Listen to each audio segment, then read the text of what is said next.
In this video, I'm going to show you how you can easily merge photos on your iPhone 15, 15 Pro and 15 Pro Max on iOS 17.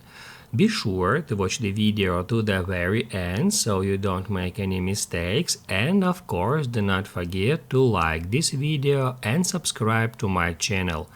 Thanks guys! So let's get started, and first off, open up Photos app and then tap right here to head over to Albums. After that, scroll down and towards the very bottom of the screen you can easily find Duplicates. That is auto-generated album which contains all the duplicates that are indicated by iOS system on your device or on your iCloud.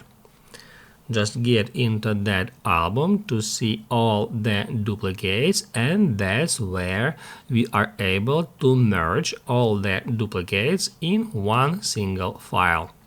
I got just two similar images that are actually duplicates, and that's how I can merge them by tapping right here.